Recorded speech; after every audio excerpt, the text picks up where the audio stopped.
નમસ્કાર દોસ્તો, ફરી એકવાર ડિબેન્ચરના હિસાબોમાં આપણે આગળ વધીએ છીએ. લાસ્ટ વિડિયોમાં આપણે એચ હેડિંગ માર્યું હતું. એચ પછી H I A B C D E F G H I heading આવશે. મુદ્દો છે દોસ્તો, આનુષંગિક જામીનગીરી તરીકે બહાર પાડેલ ડિબેન્ચર. આનુષંગિક જામીનગીરી તરીકે બહાર પાડેલ ડિબેન્ચર એટલે શું? શબ્દ સમજો.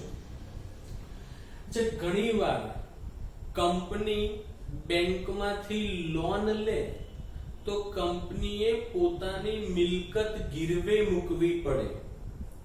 આપણે બેંકમાંથી લોન લઈએ યા કોઈ નાણાકીય સંસ્થા પાસેથી લોન લઈએ તો આપણે બેંકમાં આપણી મિલકત ગીરવે મૂકવી પડે. પણ દોસ્તો, ઘણીવાર કંપની જ્યારે આવી રીતે ઉછીના નાણાં મેળવે બેંકમાંથી ચાહે કોઈ નાણાકીય સંસ્થામાંથી, ત્યારે લોનના બદલામાં કંપની પોતાની મિલકત ગીરવે મૂકવાની જગ્યાએ પોતાના ડિબેન્ચર ગીરવે મૂકે છે. એટલે કંપની જે ઉછીના નાણાં આપનાર છે એને જામીનગીરી તરીકે અથવા સિક્યુરિટીઝ તરીકે પોતાના ડિબેન્ચર ગીરવી આપે છે. હવે જ્યારે ભવિષ્યમાં જે લોનની મુદ્દત હોય એ લોનની મુદ્દત પૂરી થાય અને આપણે એને લોન ચૂકવી દઈએ ત્યારે એ ડિબેન્ચર આપણને બેંક અથવા સંસ્થા પરત આપી દેશે. તો જ્યારે આવી રીતે બેંકમાંથી કે કોઈ પણ નાણાકીય સંસ્થા પાસેથી ઉછીના નાણાંના બદલામાં કંપની પોતાના ડિબેન્ચર ગીરવે મૂકે તો આવી રીતે ડિબેન્ચર આપે, મતલબ ડિબેન્ચર બહાર પાડે, તો તેને કહેવાય આનુષંગિક જામીનગીરી તરીકે બહાર પાડેલ ડિબેન્ચર. ડિબેન્ચર આપ્યા મતલબ કંપનીમાંથી ગયા, મતલબ એને બહાર પાડ્યા કહેવાય. તો લોનના બદલામાં જ્યારે કંપની પોતાના ડિબેન્ચર આપે તો તેને કહેવાય આનુષંગિક જામીનગીરી તરીકે બહાર પાડેલ ડિબેન્ચર. ચલો દોસ્તો, દાખલા નંબર 13 રકમ હું વાંચું છું, ધ્યાન રાખજો બધા. પેજ નંબર 113 ઉપર 13 નંબર. એક કંપની તારીખ 1 એપ્રિલ 2017 ના રોજ બહાર પાડેલ રૂપિયા 21 લાખના 10.5% ડિબેન્ચર ધરાવે છે. એટલે કંપની પાસે ઓલરેડી 21 લાખના ડિબેન્ચર તો છે જ, પહેલાના બહાર પાડેલા. હવે કે છે વર્ષ દરમિયાન કંપનીએ તારીખ 10 ઓગસ્ટ 2017 ના રોજ રૂપિયા 5,50,000 ની બેંક લોન લીધી. કંપની લોન લે છે, જેની સામે કંપનીએ આનુષંગિક જામીનગીરી તરીકે નવા રૂપિયા 5 લાખના 10.5% ડિબેન્ચર આપ્યા. લોન લીધી 5.5 લાખ, એની બદલામાં ગીરવે કંપની પોતાના ડિબેન્ચર આપે છે 5 લાખના 10.5% વ્યાજવાળા. આગળ કે છે નીચે દર્શાવેલ પદ્ધતિ મુજબ ઉપરના વ્યવહારોને લગતી જરૂરી આમ નોંધ કંપનીના ચોપડામાં પસાર કરો. તો કે છે આગળ નંબર 1, જો આનુષંગિક જામીનગીરી તરીકે આપેલ ડિબેન્ચરની નોંધ કંપનીના ચોપડામાં કરવામાં આવે અને નંબર 2, કંપનીના ચોપડામાં આ ડિબેન્ચરની નોંધ કરવામાં ન આવે, ત્યારે ડિબેન્ચર અને બેંક લોન અંગેની વિગતો તારીખ 31 માર્ચ 2018 ના રોજના કંપનીના પાકા સરવૈયામાં બી દર્શાવો. દોસ્તો, જો એને શું પૂછ્યું ફરીથી કહું. આનુષંગિક જામીનગીરી તરીકે બહાર પાડેલ ડિબેન્ચર ની કંપનીના ચોપડામાં નોંધ કરવામાં આવે. પહેલો સંજોગ આવે તો શું આમ નોંધ થાય એ લખો. પાછું એની અસર પાકા સરવૈયામાં દર્શાવો.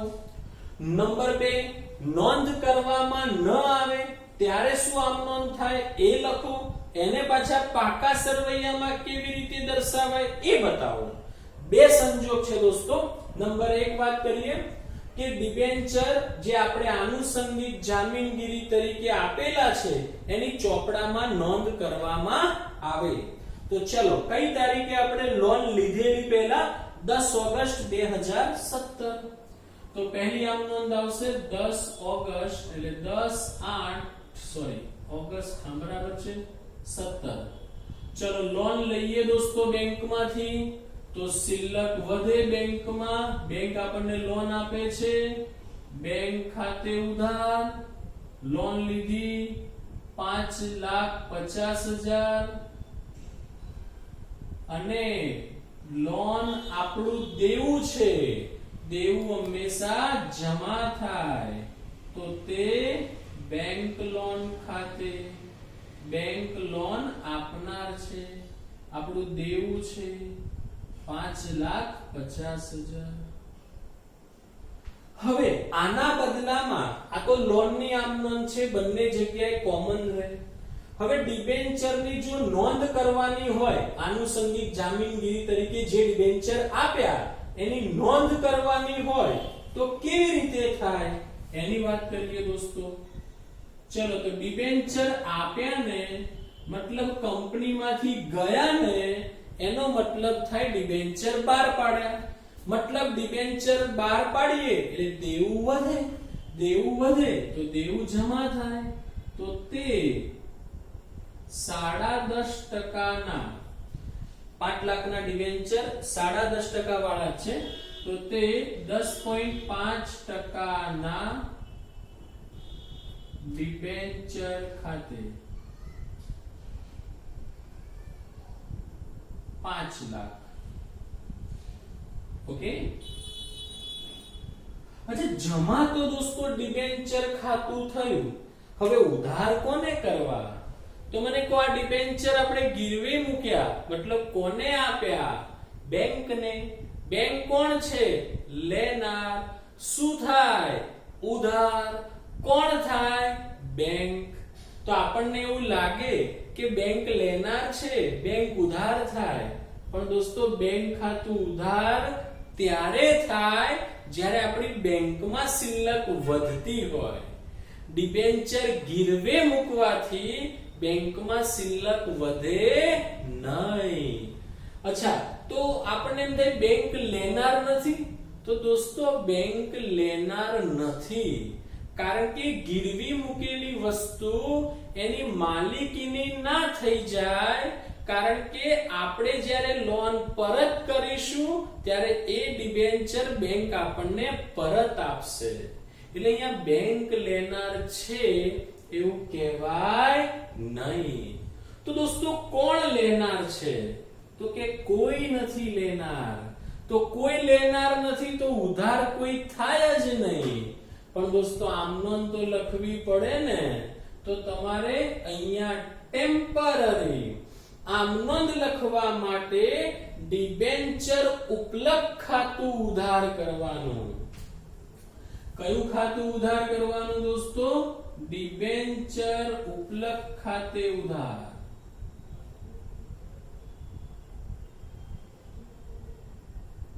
₹5 લાખ. તો નોંધ કરવામાં આવે તો આ નોંધ લખવાની. હવે એને બીજો પ્રશ્ન પૂછ્યો તો કે ભાઈ તારીખ 31/3/18 ના રોજના પાકા સરવૈયામાં વિગત બતાવો.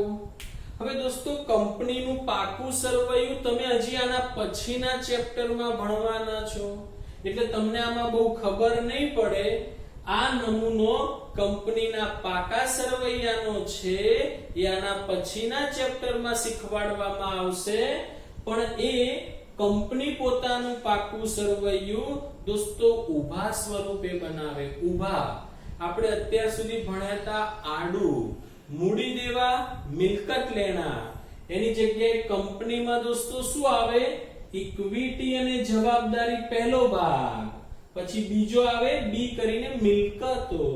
એટલે હાલ એમાં આપણે પડતા નથી, પણ શરૂઆતમાં થિયરીમાં આપણે ભણ્યા હતા કે ડિબેન્ચર કંપનીના પાકા સરવૈયામાં ક્યાં દર્શાવાય?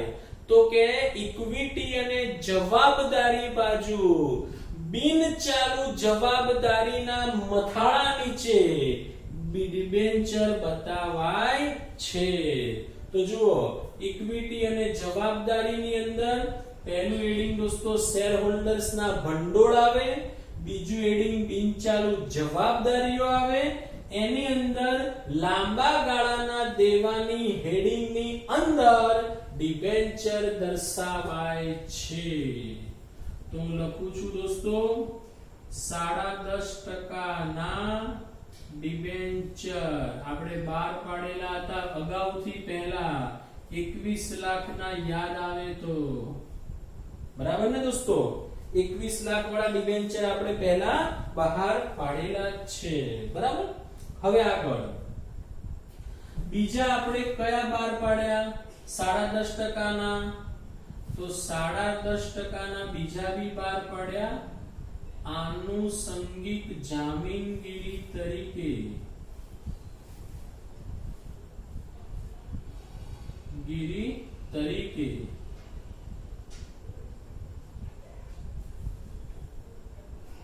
બહાર પાડેલ ડિબેન્ચર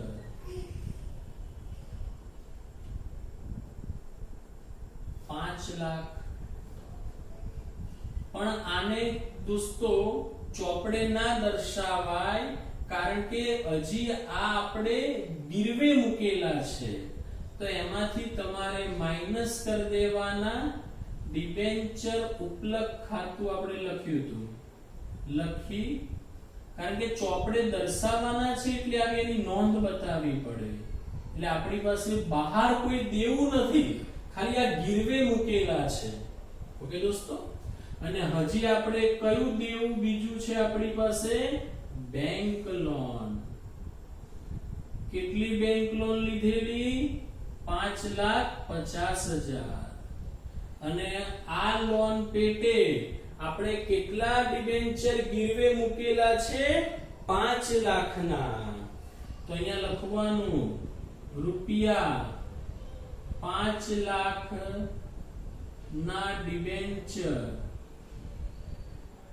આનુષંગિક જામીનગીરી તરીકે આપેલ.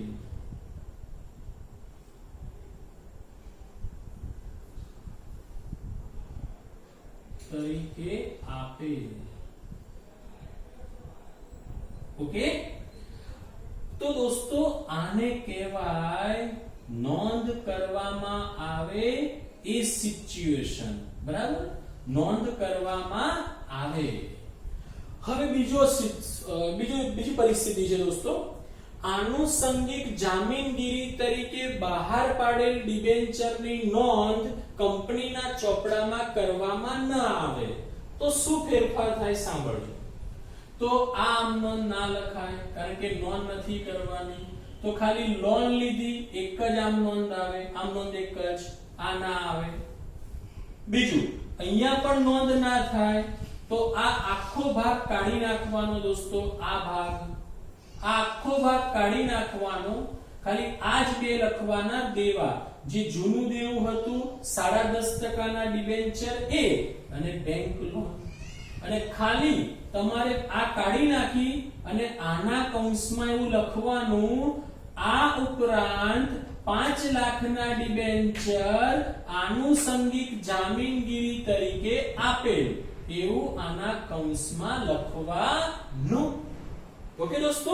તો સ્ટાર્ટ કરીએ આપણે. ચલો, તો પહેલા આપણે લોન લીધી એની વાત કરીએ. આમ નોંધ એની જ આવશે. લોન લઈએ, બેંકમાં શિલ્લક વધે, બેંક ખાતે ઉધાર થાય, તે બેંક લોન ખાતે, બેંક ખાતે ઉધાર, બેંક લોન ખાતે. બેંકમાંથી લોન લીધી, તેના કેટલી લોન લીધી હતી? 5 લાખની. ઓકે. હવે પાકા સરવૈયામાં એ જ રીતે દોસ્તો મેં કહ્યું એ ફરીથી કહી દઉં, આ લખવાનું, આ બધું કાઢી નાખવાનું, કારણ કે આનુષંગિકની નોંધ નથી કરવાની, આ નીકળી જશે, આ એમના એમ આવશે, અને આના કૌંસમાં શું લખવાનું, તો કે 21 લાખના જે ડિબેન્ચર અગાઉ બહાર પાડેલા છે એ ઉપરાંત બીજા 5 લાખના આનુષંગિક જામીનગીરી તરીકે પણ ડિબેન્ચર આપણે આપ્યા છે એ લખવાનું. તો લખું છું દોસ્તો, 10.5% ના ડિબેન્ચર,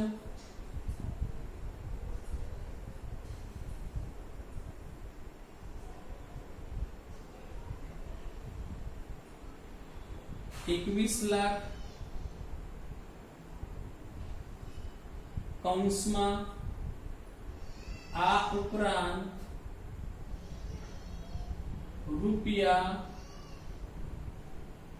₹5 લાખના 10.5% ના ડિબેન્ચર આનુષંગિક જામીનગીરી તરીકે આપેલ